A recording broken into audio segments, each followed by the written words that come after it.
Well, hi class. I just finished grading all the critic speeches, and I would say overall, really nice job. Some of you, boy, really good job with the overall presentations.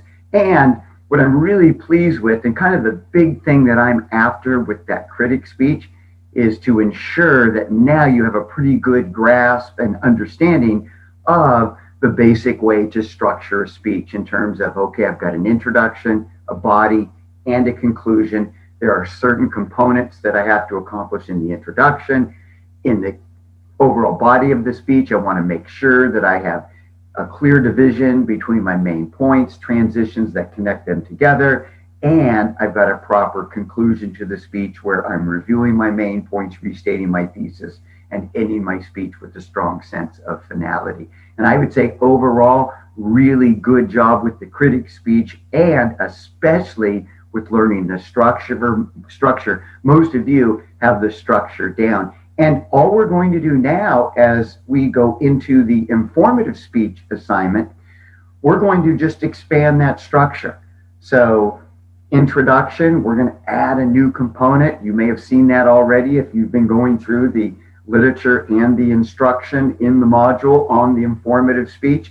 You're also going to find out that with the informative speech, it's really part of a category of a speech that we would call an academic speech. And an academic speech is a speech where we're actually incorporating evidence and research into the presentation.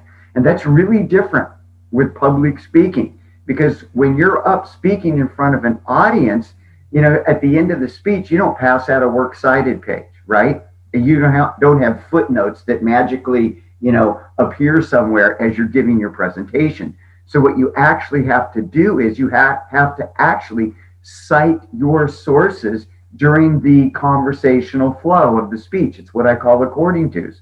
So every once in a while you'll hear and according to, and when you're citing a source, you always tell us three things: title of the publication, name of the person who wrote the publication, and the date that it was published. So that's all we need, those three elements in a source citation. But that's something new that we're going to learn with the informative speech. So we're going to take what we learned for the outline for the critic speech, and we're just going to expand it. We're going to add it. Now we're going to give a 4 to 6 minute speech, and it will use evidence. Before we move on to the informative speech, though, just one last thing and kind of wrapping up the critic speech assignment. In terms of the delivery, some of you still need to really figure out the eye contact when you're speaking remotely. Because I would say half the speeches, I'm not getting eye contact on the camera. And so with some of you, I'm still getting where you're looking at the screen. Some of you, I can just tell you're just reading your speech straight from the screen. But see, when my eyes are here, I'm making no contact with the viewer. So to the viewer, it looks like you're watching somebody read a speech. And then sometimes you might get your eye contact kind of over here. Well, who are you talking to, right? It's so important when you're speaking remotely. And just remember this. Anytime you're giving a presentation, whether it's remotely or you're in person at the location, one of your best weapons and one of the key components of being an effective speaker is you have to look at your audience, right? Your eye contact, your ability to look at the audience is one of the best ways to engage the audience and keep them into the speech. But you can't engage the audience if you don't look at them. And so with a lot of you, it's just a matter of practicing your speech more. I'm trying to break you out of the idea or the habit that with public speaking, I write the speech, then I turn around and deliver the speech. No, I write the speech well in advance of the day I'm going to present it. And then I practice my speech over and over and over again until I have it down well enough that I don't have to read it word for word off the screen. And I don't mind. Some of you did a really good job of this. You're glancing at the outline a lot, which is fine as long as you pop your eyes back up on the camera. So with some of you, you had your outlines in front of you, so I get a quick glance down, then you'd look up and continue on. That's why spacing is so important in the outline. That's why we create an outline when we're giving a speech, and we don't write an essay because it's harder to glance down and to find your place in an essay when everything's just a big clump and lots of paragraphs. You've got to spread everything out. You want to be able to quickly look down, see the line, look up, and say the line. And so the big improvement that I really want to see as we go from the critic speech to the delivery of the informative speech, I want you all to get that eye contact dialed in. The camera right here, that's your audience. That's where you should be looking as you're delivering your presentation. And I've been kind of easy in terms of the grades. Once we get to the informative speech and then later to the persuasive speech, by the time you get to that persuasive speech, if you want to get a complete on the assignment, you've got to give me 75% eye contact. If we were in the classroom, students do that last persuasive speech up in front of the class and no notes for that last speech. We take the training wheels off. Now we're doing real public speaking. You've got to get up there, go 4 to 6 minutes without the use of notes. Well, the only way you can hope to do that is if you spend some time practicing your speech between the completion of the outline and the day you present the speech. So if you really want to be a good speaker, you've got to put in the work it takes to have a good enough grasp of your information so that you can look at the audience, or in this case, look into the camera more than you're looking at the actual script or the outline. So we've got to get that eye contact dialed in. Again, some of you already have it down, but some of you, that's the big hurdle for you to get over to really get to that next level when it comes to public speaking. All right?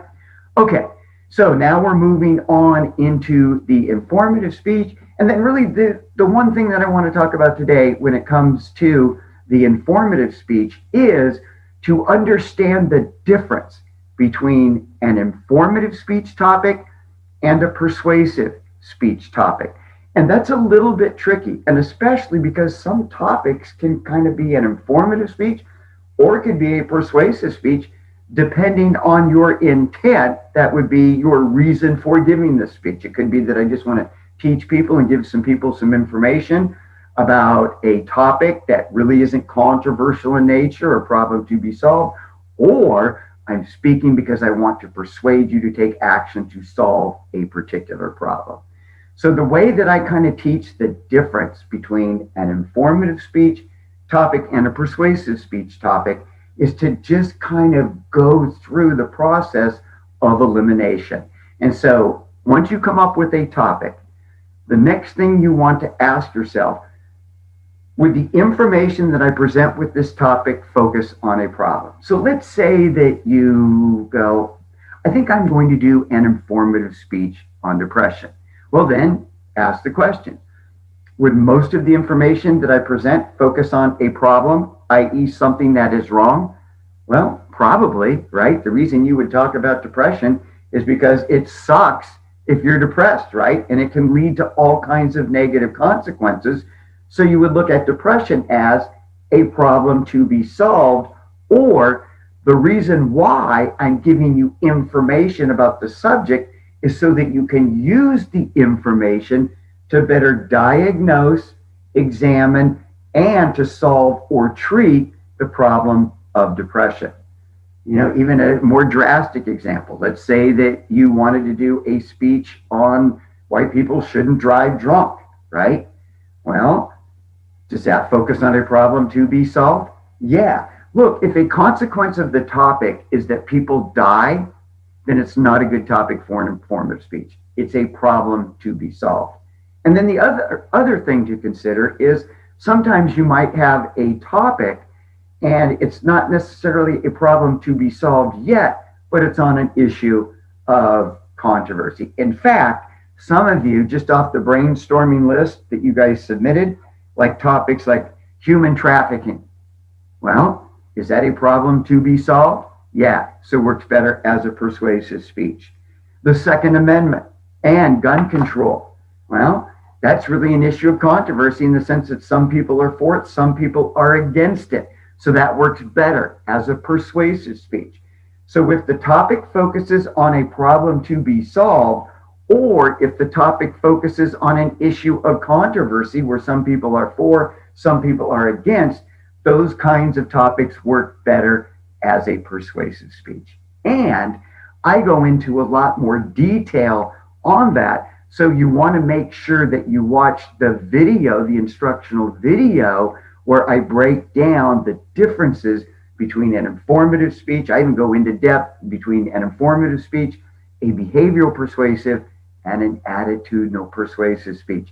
And the reason why it's important that I understand the difference is because I will use a different outline format for each of those different kinds of speeches. So it's important that we understand the difference. So let's go ahead and go to the modules now. I want to show you exactly where you can find that video. You want to make sure that you watch that instructional video before you turn in your topic proposal for the informative speech. Let's go ahead and check that out now. All right, so let's take a look at the informative speech module. That's the module that you're working on this week and next week. So here you see all of the information available, and please make sure you read all the information and watch all the instructional videos. You know, really, I've noticed since we've been teaching online, you basically have two kinds of students. You have the students that are really hungry to learn, so they read all the material, right? They watch all the instructional videos. They get all of the information. And those students typically do really well on the assignments because they have all of the information that they need to be successful.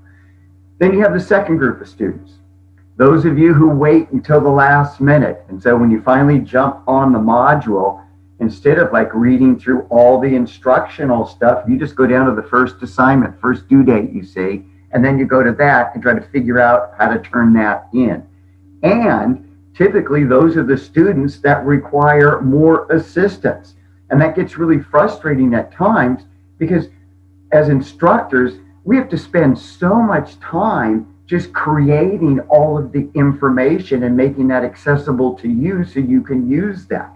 And so it gets frustrating if we've spent hours and hours of time putting together and taping a lecture or getting the handouts or the sample outlines that students need, and then you don't use that info. Then when you get a specific question, because you haven't looked at the information available, it's, oh, how do I do a source citation?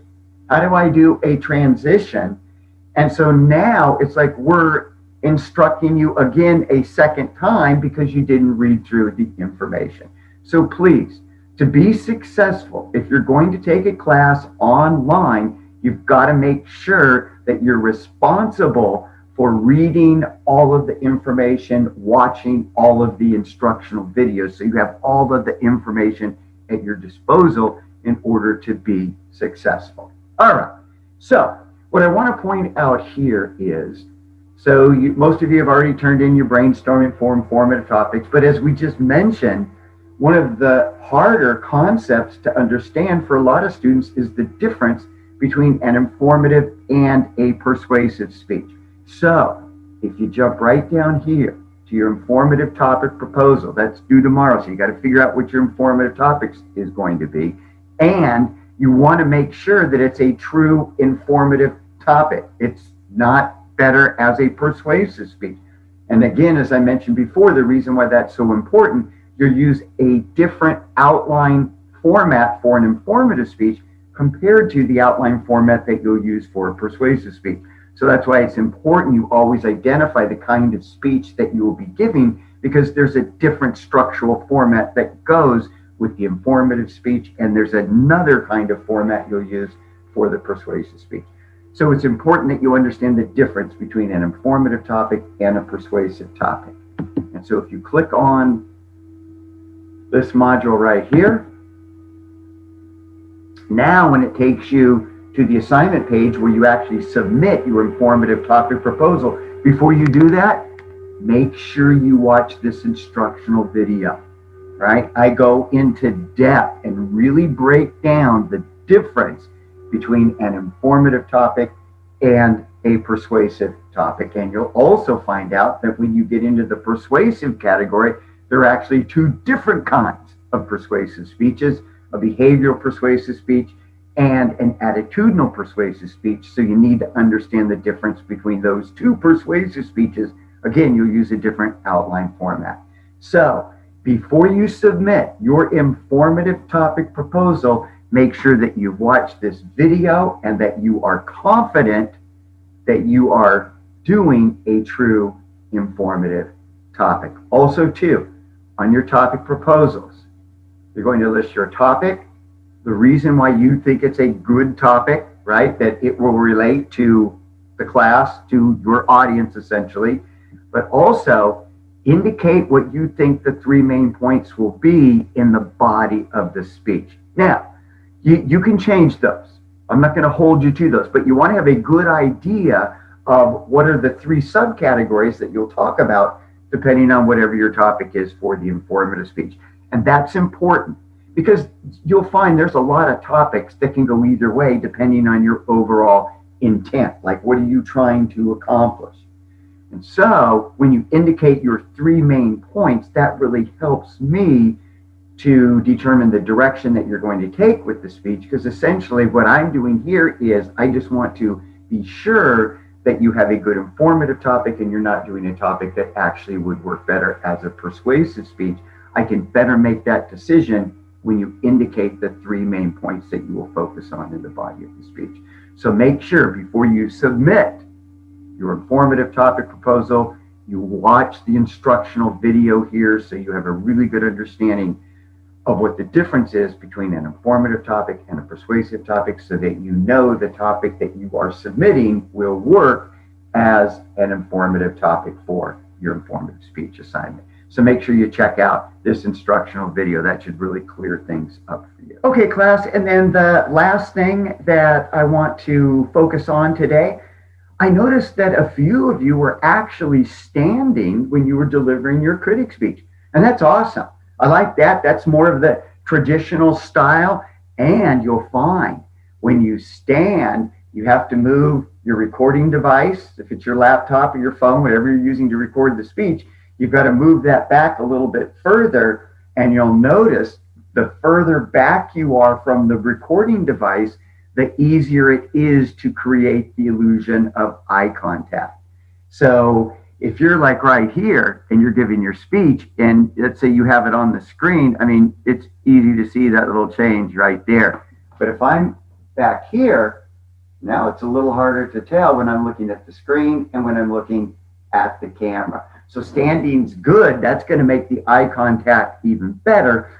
But there are certain principles you want to make sure that you follow when you're setting up and establishing a proper stance for public speaking. So we're going to end today. I'm just going to throw in a clip that I taped a little bit earlier on how to establish and maintain a proper stance when giving a speech.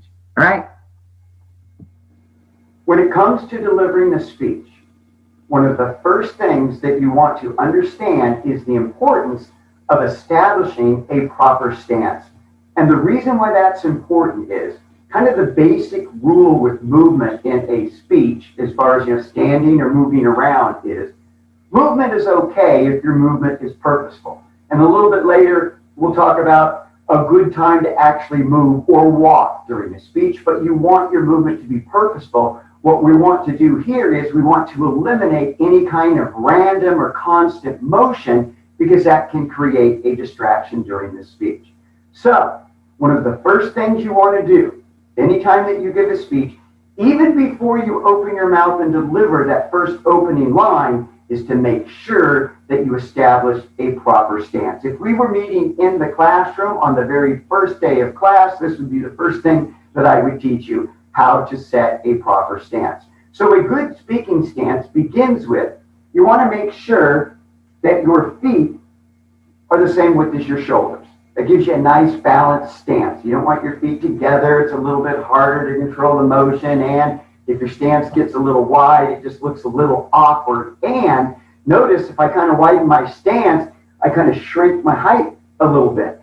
And we know when it comes to public speaking, the taller you are, the easier it is to command the attention of the audience. Now, we're kind of stuck with however tall we are, but what we want to do is we want to make sure that we maximize our height as a speaker. The best way to do that is to make sure that your feet same width as your shoulders.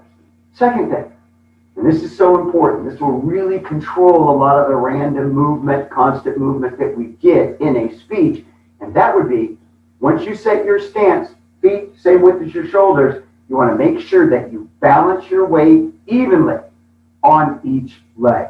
So you're nice and balanced. A common mistake that some speakers make, they'll get up to begin a presentation, but they're going to have all their weight on one leg. And then what will happen about a minute or so into the speech, one of two things will happen. Either the person will shift the weight to the other leg and we start getting kind of this swaying motion, or if you never shift your weight, your leg's going to fall asleep and you're going to fall over. So typically what happens, if you don't have your weight evenly balanced, you're just setting yourself up to create this constant swaying during the overall speech. So to prevent that, make sure that your weight is evenly balanced on each leg. And then the third thing that you want to do is you want to make sure that you sink your weight back into your heels. This is what we call sitting down in your stance. And one of the reasons why you want that weight towards the back, you want it into your heels, most of us, when we're giving a presentation, we've got that little extra rush of energy and adrenaline. And if we really don't sink our stance back into our heels, then we kind of get up on the balls of our feet, right? And then we kind of get that bouncy motion right there. Any of you ever been to a Pentecostal church? You see the preacher, and I say unto you, right? That's because all the weight is forward. That creates a distraction. So you want to make sure that you sink your weight back into your heels. So when it comes to public speaking, it all begins by establishing your stance first. And you want to set your stance and establish your presence as a speaker even before you say that opening line. And so really, if you want to have the maximum opportunity to really grab the attention of the audience and to pull them into the presentation, you'll begin your speech with a set attention getter. But before you begin with that attention getter, you want to make sure that you establish your stance. And then I always tell students, even before you say that opening line, you want to get eye contact with two students. So it's kind of like bam, bam. Then I'll look at the third audience member. As I look at that audience member, then I begin with my set attention getter. And when it comes to public speaking, always begin with your set attention getter. You don't want to get up and begin a speech with what I call meta communication. That's just kind of the random info. Hey everybody, how you doing? Okay, I'm going to get into my speech now. Okay, Mr. Falk, you ready? Okay, cool. As I was walking through the no, that's just a distraction. You want to make sure so you can really grab the attention of the audience. When you're called on to speak and you stand, you come on up in front of the audience, set that stance. As I was walking through the streets of China one day, I came upon, and now you're into the presentation. So if you really want to speak like a pro, it all begins with establishing a proper stance when you're standing to give a presentation.